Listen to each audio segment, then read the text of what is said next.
Welcome, welcome, welcome, welcome, welcome. We made it back. And I was so excited to be here. Look, let me tell you something, okay? Complete and total transparency because I have committed to, first of all, always being myself, being unapologetically me, and being authentic and transparent with you all. So, this podcast is something that I love, first of all. Just a truly a safe space for me. And it is hopefully a place that you can come and feel safe as well. But it's also something that I have to be intentional about. This is also a stretch for me. So I want to say, first of all, I'm excited to even be here via audio, but also video.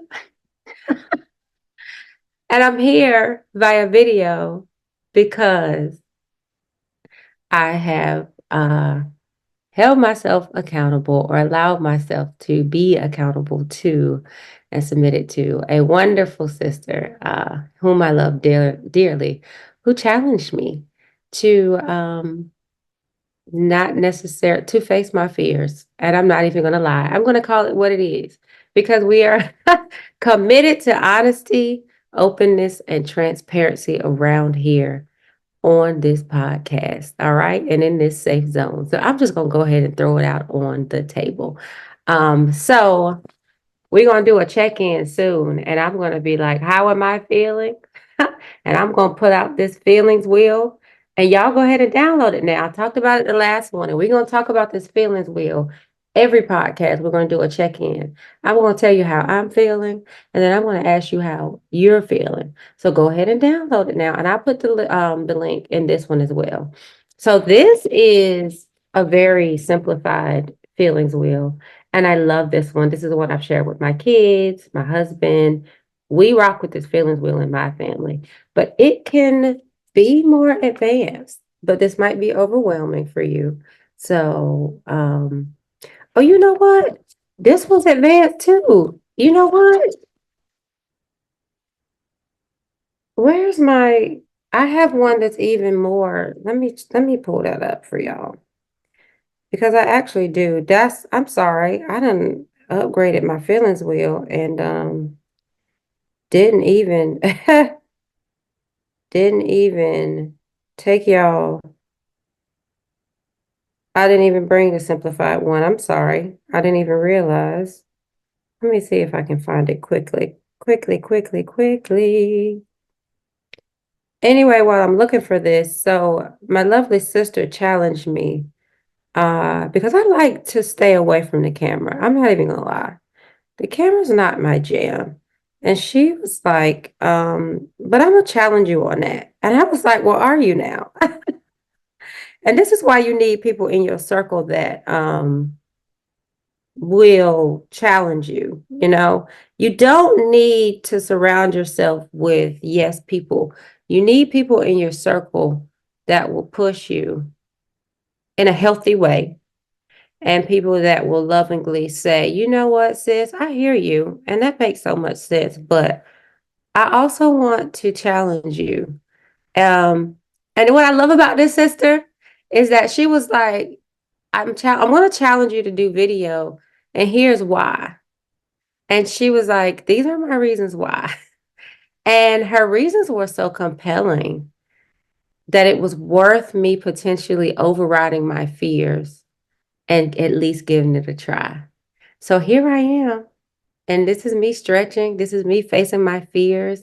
And you know what?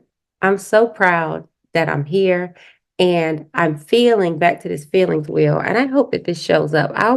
This is the link that I gave to you all the first podcast. So this is what it looks like. This is the simplified version. The ones I gave you can be extremely overwhelming. So I do apologize for that. But this is the one that I gave to my husband and my kids. Um, as I go, deeper into my feelings and I want more specific words, I love the more complicated ones because it gives you more options and it allows you to go more specifically into your feelings. So on this one, you have your comfortable emotions and what they call uncomfortable emotions. And I will say I went to the comfortable side and I am feeling, first of all, confident. And second of all, I'm going down. So, first of all, I'm feeling confident. And second of all, if I get more specific, I am feeling powerful because I am facing a really serious fear today because I do not like cameras. First of all, I don't really do public speaking. So, this podcast allows me to do it in a way that feels safe for me. Um, but I don't mind speaking in small groups because that's what I do. Like that's my jam with grief recovery. I do group work, small group work. But me being doing this podcast allows me to speak and share my message in such a way that feels safe for me. So her pushing me out to video felt like her pushing me like into the deep. But me actually stepping out and just taking a deep breath and doing it is really making me feel powerful. So I'm like channeling my inner SJR.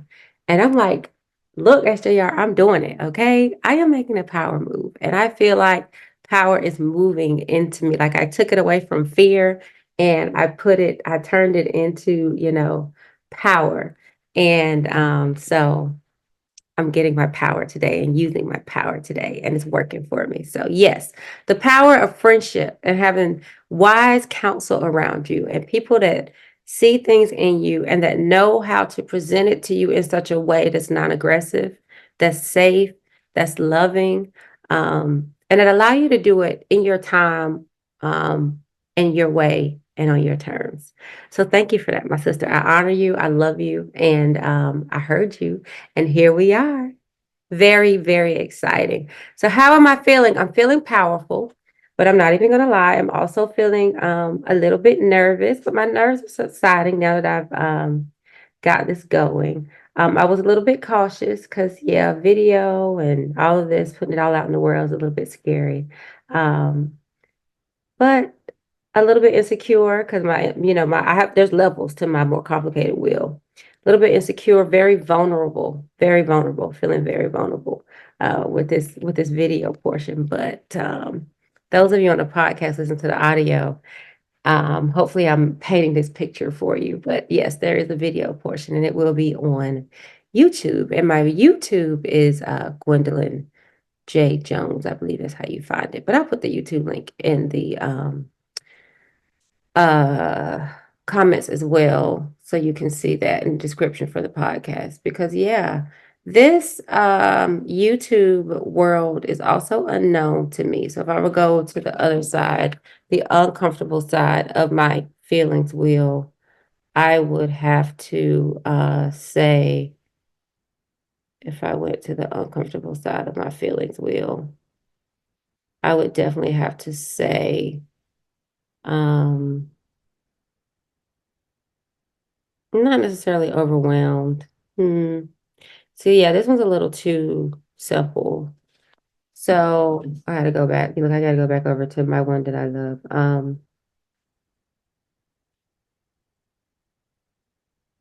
I would say it's just unknown. So it's like I'm excited. I'm in the anticipation and curious. Yeah. Um, but also um, let's see. Let's see. Here we go. But also a little, worried and maybe a little bit frightened and distressed because I just don't know. I like this trust section because I don't know, I could say expectant, a little bit longing because I just don't know how it's going to work and how to set it up and all the things about YouTube that I have to learn. So a little bit of anxiety there. So anyway, that's what's going on in my world.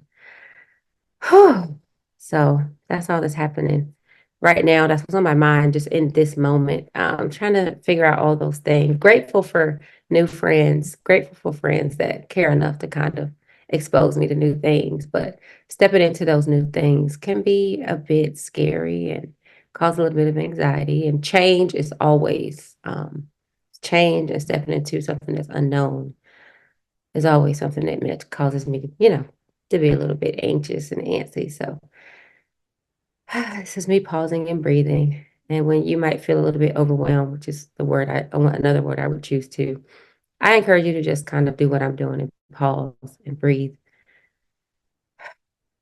as well. So hopefully, when I talk myself through these things, I'm giving you an example that you can consider as you pause and consider might be happening in your world.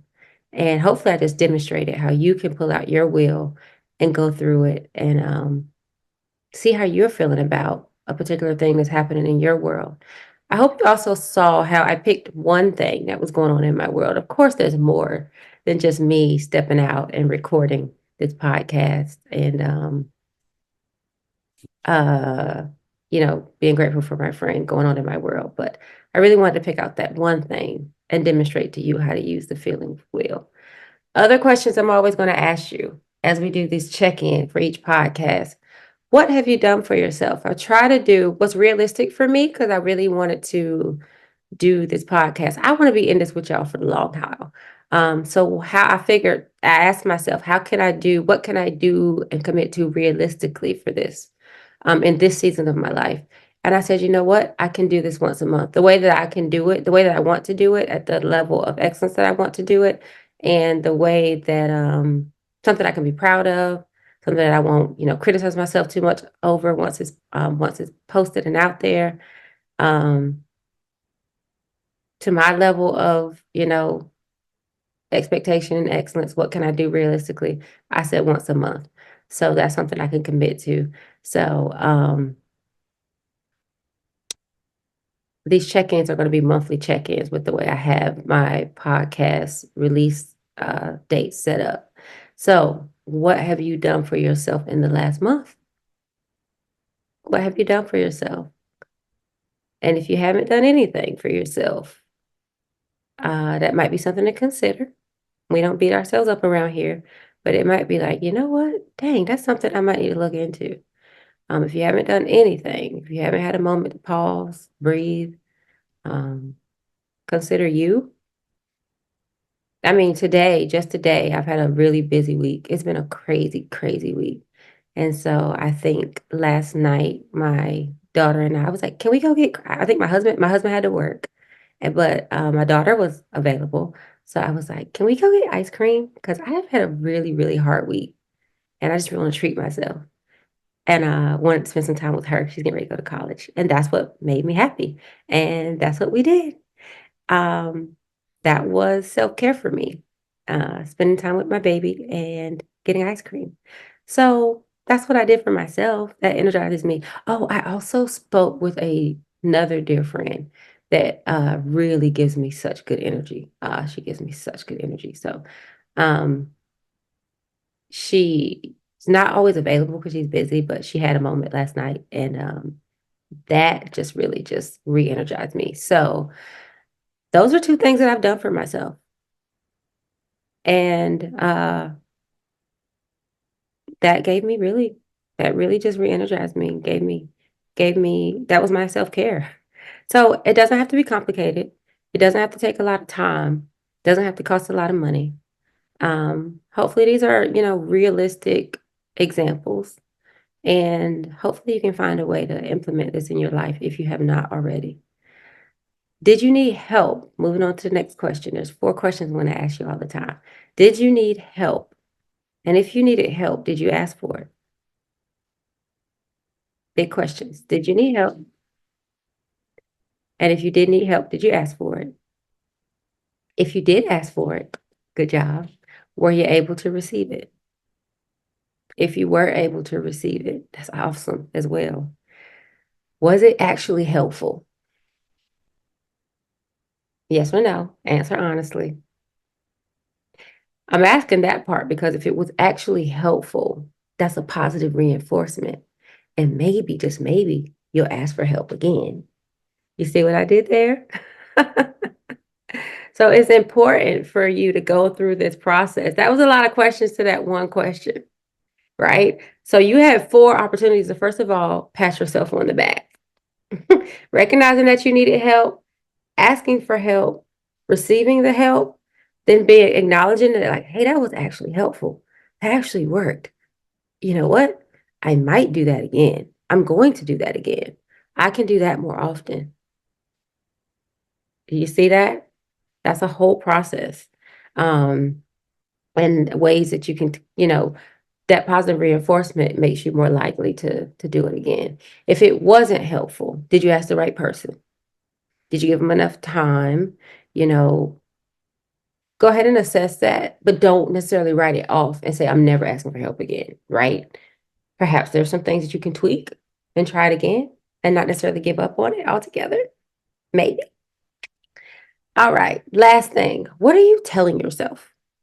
What are you telling yourself, sis? What are you telling yourself? I'm just checking on your thought life. That's it. Checking in on your thought life. You have to be aware of your thought life before you can change it. We're going to talk a little bit about automatic negative thoughts, but you got to be aware of your thought life before you can change it. So I always want to bring that to the forefront. Um, I have been doing a lot of work on with my counselor on my thought life lately, so I can say that mine has been a little bit better. One of the things I was telling myself was that I don't have any help, um, which I'm realizing is not the case. One of the things that I was telling myself was around, love and not being loved, which I realized was not the case, which I already knew was not the case, but I was telling myself that anyway, and being alone, which is not the case. So 3 things that I pulled out, because sometimes we do these things like we call them automatic negative thoughts for a reason, because we've been telling ourselves these for so long that it's like automatic. So for sure, want to make sure that you are aware of the things that you're doing, and that is not a subconscious thing. So sometimes it's important to bring things from our subconscious to our conscious so that we're aware of what's happening. So are you being kind to yourself? Um, and if not, let's make a decision to be kind to ourselves in this season. All right. That was a lot. That was a lot. But I'm big on, I'm going to go first. I'm not going to do anything without asking you, without me doing it first. I'm not going to ask you to do anything without me going first. So we have done our check-in. Um, I believe I've told you that I am Gwen. I probably didn't, but I'm Gwen Jones. I'm an advanced grief recovery specialist. I'm also on track to become a licensed clinical mental health counselor. I'm excited. I am actually a graduate from East Carolina University. Go Pirates. So I'm an alumni, but I'm back in school at ECU on track to become a licensed clinical mental health counselor. I'm also in the DARS drug addictions and rehabilitations program. So I'll be kind of getting a dual I'm like on a dual track for licensure in those 2 areas. But outside of that, I am an African American Christian woman. I'm a wife, a mother, a sister, a daughter, a mentor, a friend. And I just love this podcast because it's a safe place for us to come together, to pause, to check in. To breathe, to listen, evaluate, and share our truths. And if you have listened to this podcast and it's been a blessing to you, join our tribe. You are more than welcome here. Stay connected with us, subscribe, but also share it with a friend. So if this has been a blessing to you, bring somebody else in with you the next time. Give this link to somebody else. Let's get this word out. So let's get into today's content. Woo, I have got to tell y'all, okay. I have got to tell y'all that last podcast. Y'all have no idea. I have got to bring you in on it, okay? Because the last podcast, that was a journey. First of all, technology is not my friend. It's not my enemy, but it's not my friend, right? So I just have to do a lot of extra work. It doesn't come naturally to me. So putting the podcast together, um, I had a lot of the platforms and things in place because I had a podcast before. So things were set up, but I hadn't done it in a while. So I had to figure out how to redo it again. So in figuring out how to do it again, I had to figure out how to record it, all the platforms. It was just a lot. So I was dealing with computer glitches. A lot of the software had changed. The platforms had changed. Like I was using Anchor, and apparently, what is it called? Spotify has now bought out Anchor. So now learning these new platforms, it was insane. So, and it's kind of like now, okay, so Anchor used to like automatically just distribute or shoot out my podcast to all the different platforms. But with Anchor, now you have to do it manually. So I'm trying to figure out how to even do all of that. So it was a journey, but I learned so much along the way. But it was a journey. And so I had a lot of hurdles to kind of jump through. And, that was kind of on my mind. And even while I was recording it, it was just kind of like, wow, this is kind of like a lot. So I recorded it and I got it done. That was the easy part. So now it's like, I've got it in my mind that this is my gift that I want to give to the world on my birthday. And I'm like, once I get something in my mind, I'm like, it's happening. I'm pretty one of those ones that's pretty persistent. And I'm kind of like, it's happening by any means necessary. It's getting done. And but it was kind of like hurdle after hurdle after hurdle after hurdle. So I was just like, okay, well, here we are. But what can we do now? Let's just figure this out. So we got it all figured out. We got it all done. Um, I'm recording this thing. I'm nervous while I'm recording it.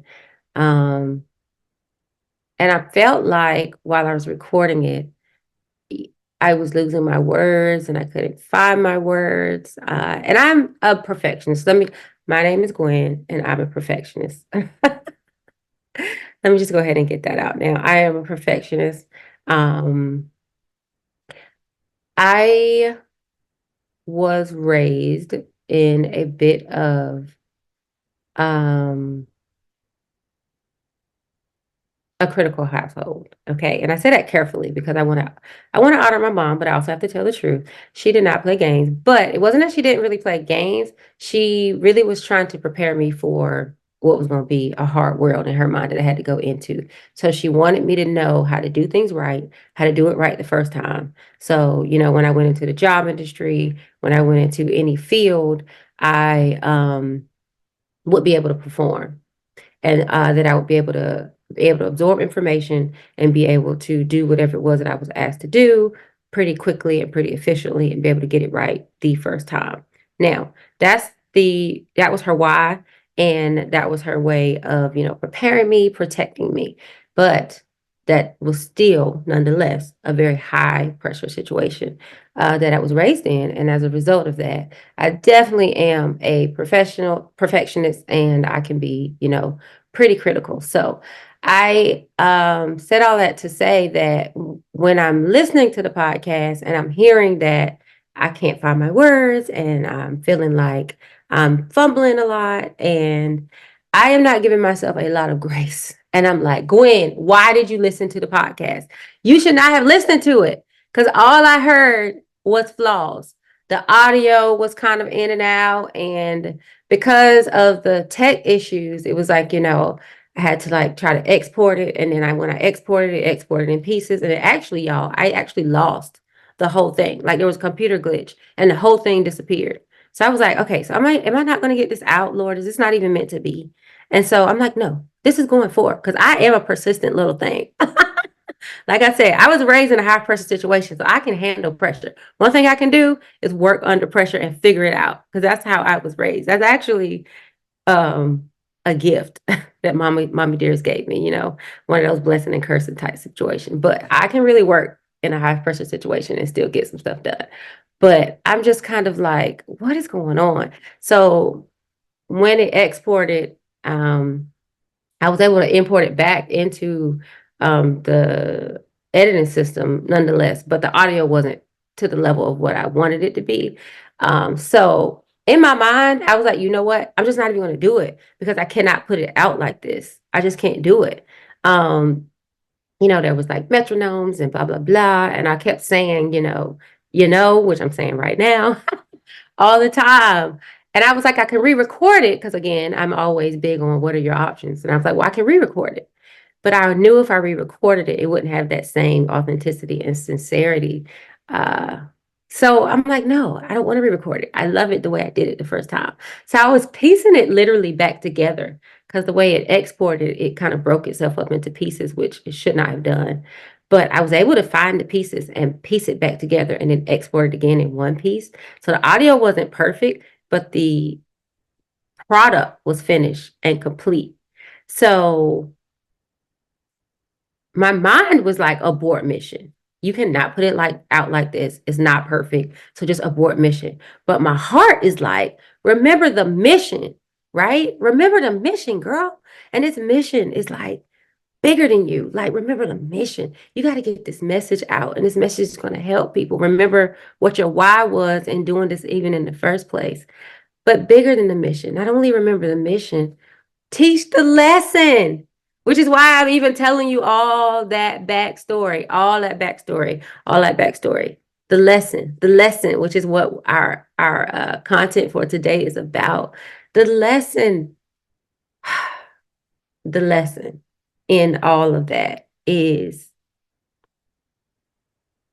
why I had to take you behind the scenes. The whole thing, the whole thing. I told you all of that. I said all of that to say, first of all, give yourself grace. Okay. Recognize self criticism. Recognize if you're doing that, there's a reason, which is why I told you a bit of my backstory. There's a reason. If you're self critical, there's a reason. Know what your why is. Give yourself grace. And again, know when you need counseling. We'll talk about that later. I was able to uncover a lot of that through grief recovery and counseling. But also, I realized that, you know what? Everything that I went through trying to get that message out, first of all, I had to pause and congratulate myself because I actually did get the first podcast episode out. Yay me. And secondly, I got it out and I did it and put it out in a way that wasn't perfect, which for me was a win, which for me was a win.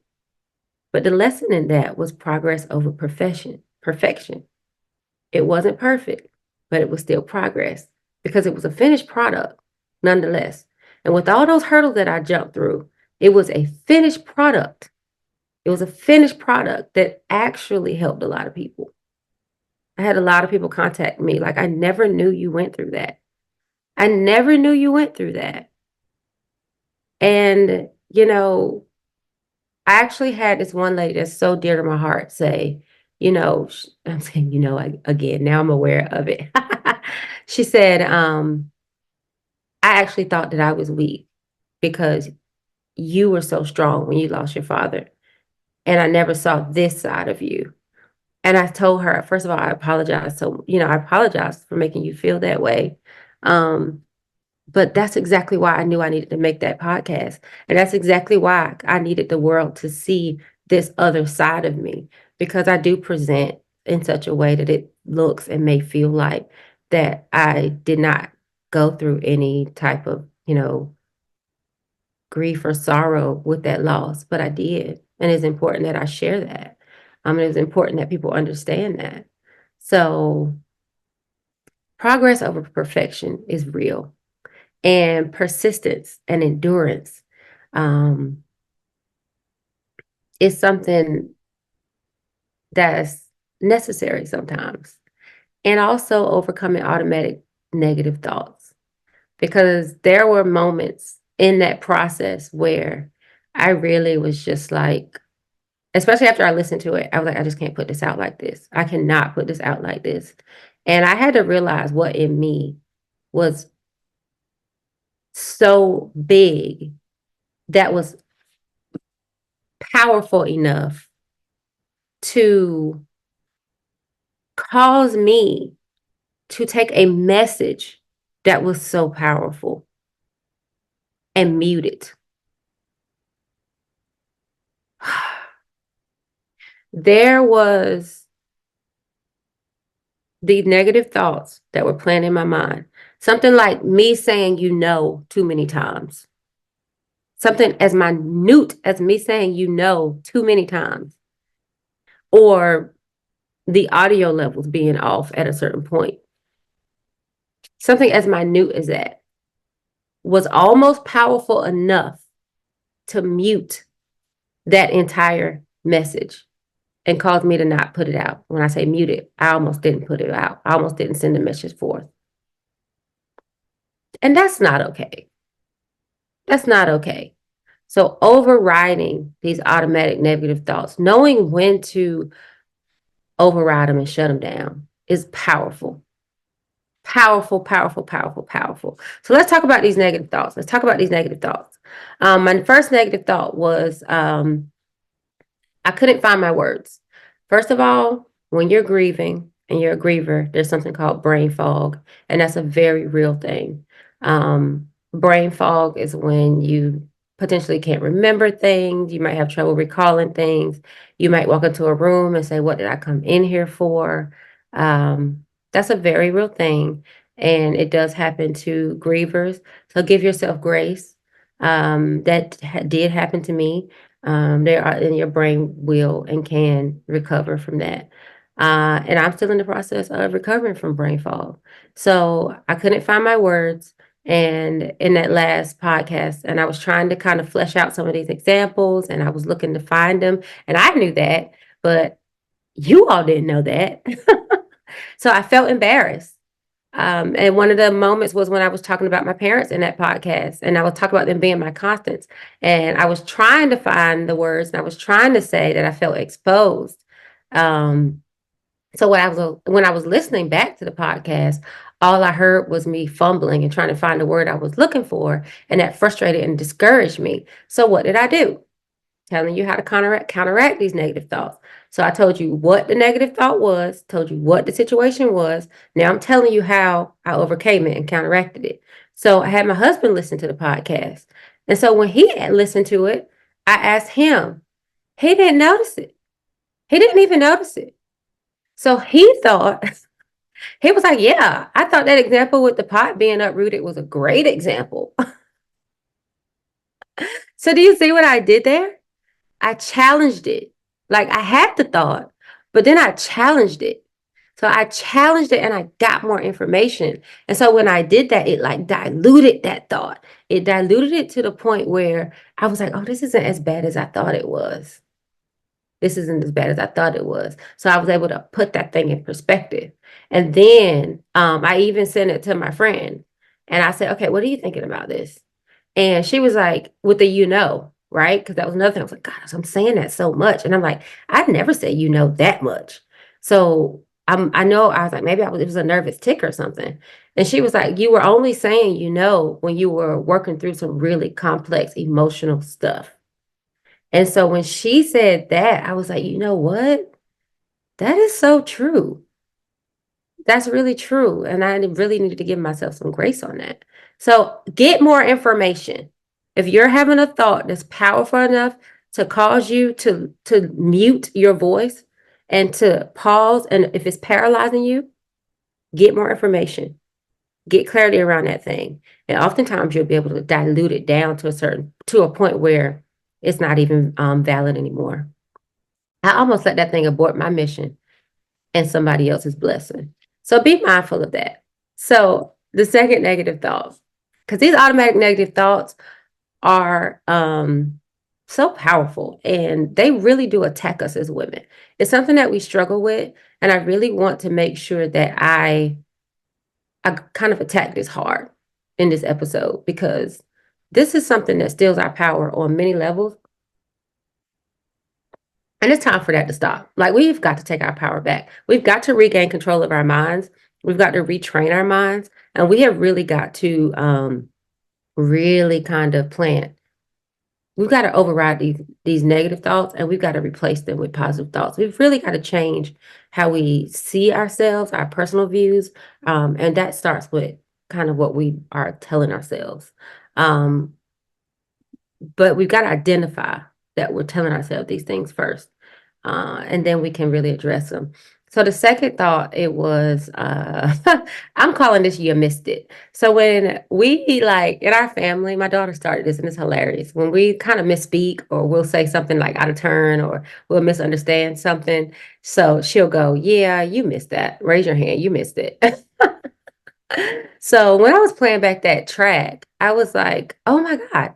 I was trying to say this. This is the thing I do. And this is one of the reasons that I hate public speaking. Because what I will do is, and when I listened back to the podcast, I did this. I was like, I should have said this here, or I was trying to say that, or I missed that here, or I should have plugged in that piece of content there, or I really should have expounded on this, or this is more information I should have plugged in, or that would have made more sense.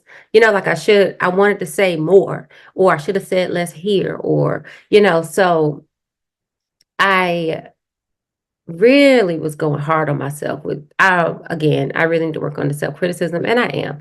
But when I played that track back, I was really like, I should have said this, or I should have said that, or I didn't develop this well. And I was picking it apart. And I was just like, man, like it was too late. Like the opportunity was gone, and I'm never going to have an opportunity again. And as I was in the middle of just, again, feeling discouraged, I thought to myself, girl, that is one podcast. This is literally your podcast. Like, this is the Gwen Jones podcast, okay? It's called With Love, comma, Gwen. That's your name. You got episodes on episodes on episodes on episodes, okay? That opportunity may be gone, but all is not lost. Say all things in the next podcast. Tell them what you wanted to tell them in the next podcast, or the next one, or the next one.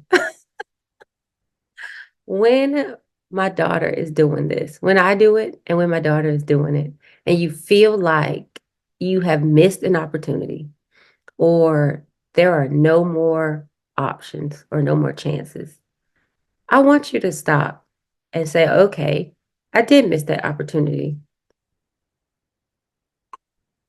I did miss that opportunity, and acknowledge it for sure. Always honor your feelings. But the thing I asked her, and I had to ask myself this time, what are your options? What are your options? And for me, what was my option? To tell y'all all the things that I wanted to tell y'all in this next podcast or the next one. I can make a whole podcast off the things that I intended to tell you or didn't speak on in the first podcast. We always have choices. My grief recovery mentor told me that, and I'm so grateful to her for that. We always have choices. And as women, we oftentimes don't feel like we have choices. Wanted to sit there for a minute. Often our power of choice has been taken away from us. And as we regain our voices, we also need to know that we get to choose. So as we regain our voices, as we kind of regain our power, we also need to remember that we get to choose.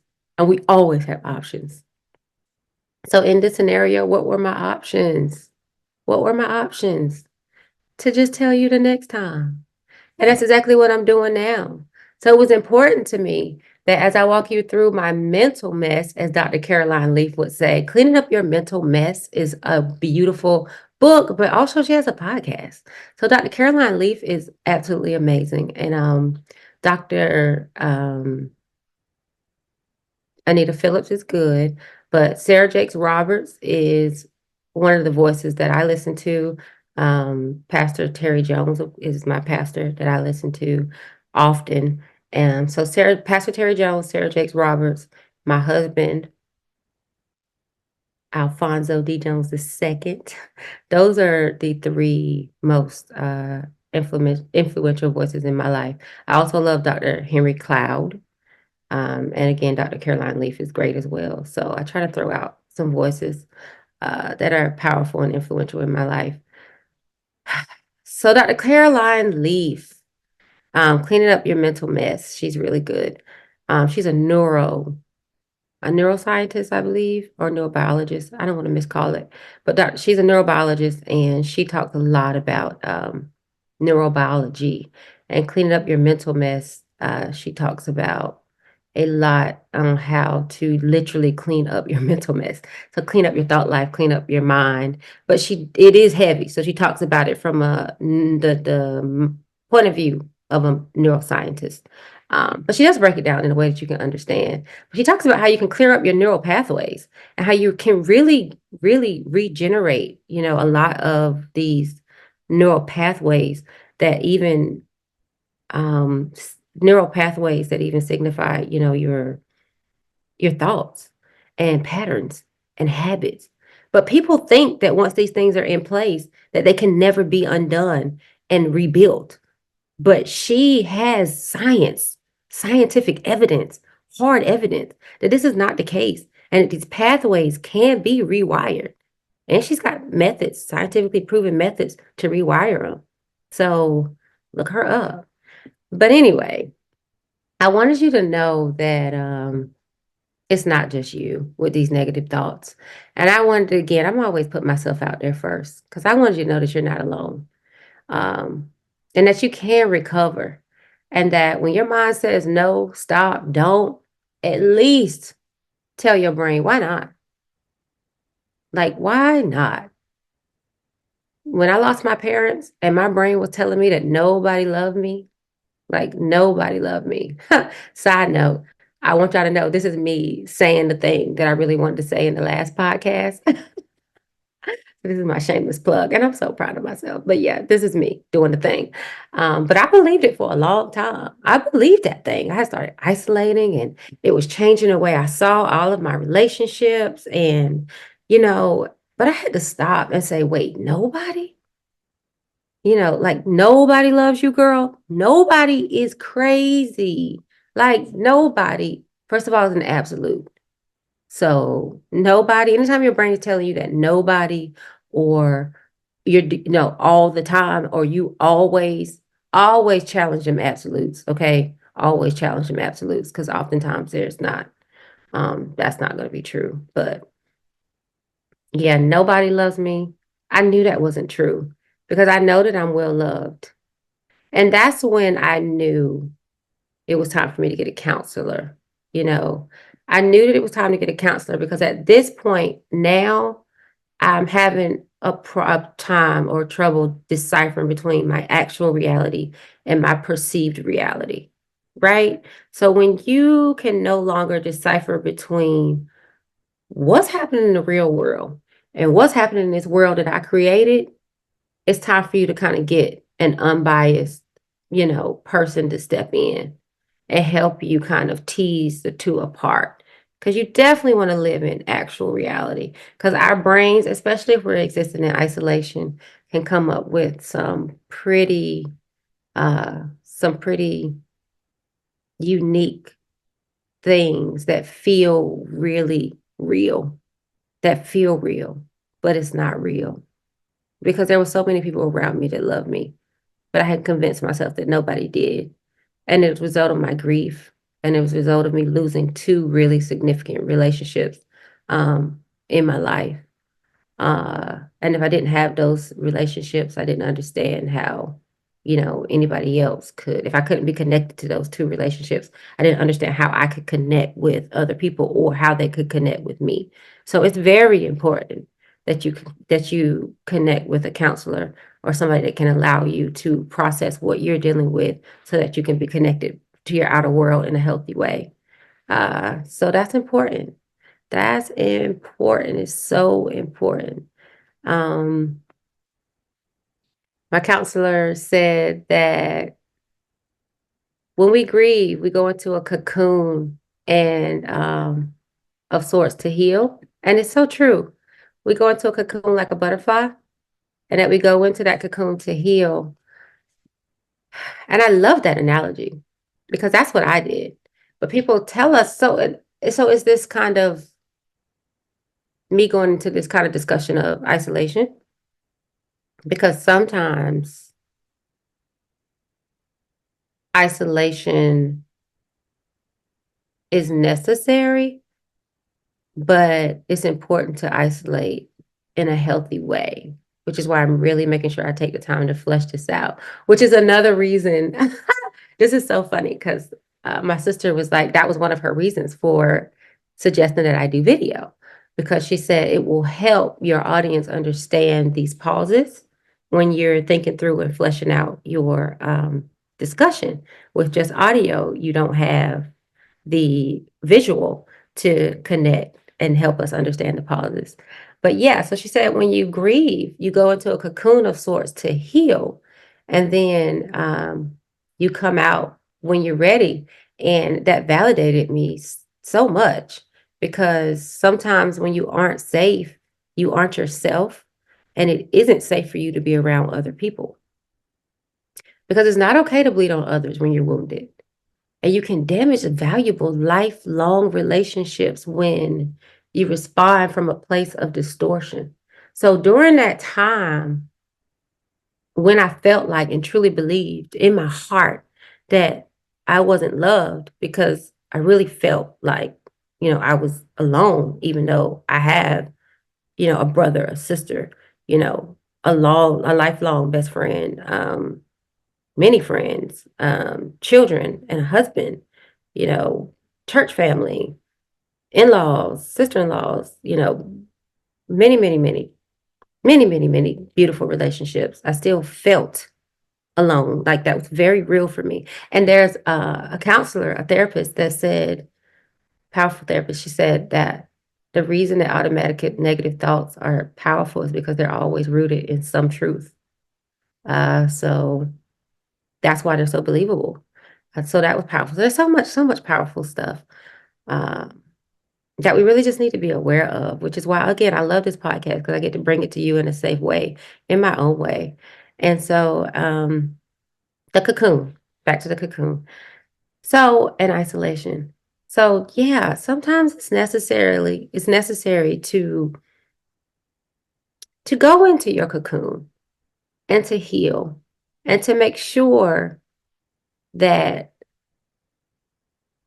you understand that I'm not safe enough right now to be around other people, because I want to ensure that I don't damage anything that's so important and valuable to me. When I was in that season, I even felt like, again, I just couldn't receive. I just didn't feel like anybody loved me. Anybody, people that I knew loved me. I just was wearing these sunglasses. You got to know when you're wearing sunglasses and everything seems dark and gray, even when the sun is shining outside. You got to know when you got sunglasses on. And I was definitely wearing sunglasses, and everything was shaded gray. And so it wasn't safe for me. I just needed to know when to speak and when not to speak, and what to say and what not to say, and when to share my feelings and who to share them with.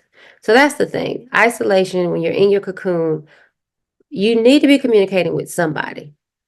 Isolating in a healthy way is a conversation I'm trying to have. And I'm trying to have it in an appropriate way, because I don't want to unintentionally condone something uh, that's unhealthy. So you want to isolate in a healthy way. And what does that look like?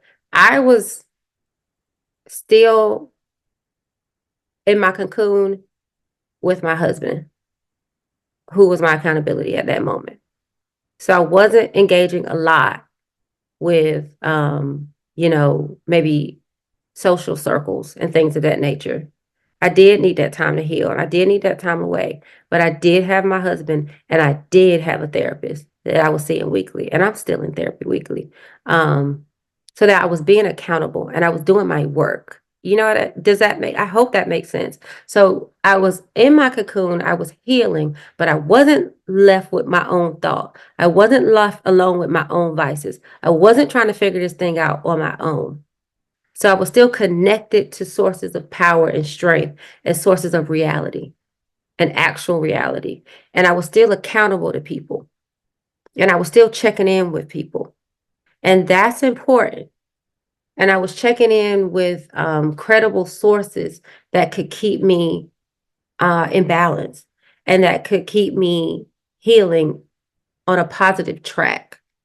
So you want to make sure that those things are in place when you are on your journey to healing, because that's so, so, so important. important. That's so, so, so important. So finding a good counselor. Because listen, I am out here trying to normalize therapy. Seriously, I am out here trying to normalize therapy. And that was one of the things that I wanted to flesh out in that is the last thing that I really wanted to flesh out in the last podcast that I didn't get to. And what I was trying to say in finding a good counselor, these are my PowerPoints. You want somebody that you can trust. You want somebody that you can trust, somebody that you can trust, and somebody that makes you feel safe so that you can be vulnerable and that you will not perform. Because what you don't want to do is go to therapy and not bring your full self to therapy.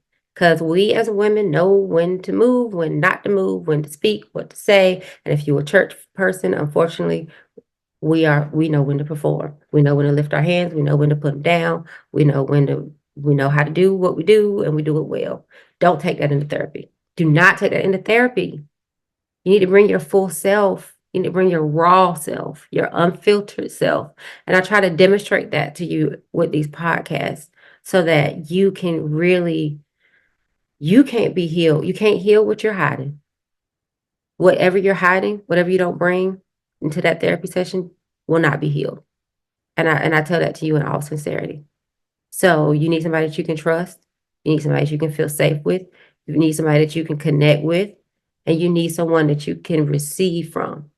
You need someone that will challenge you intellectually and emotionally, but somebody that you can receive from. So if that counselor triggers you, they speak to you too aggressively, or they speak to you in a way that's why you need trust and safety.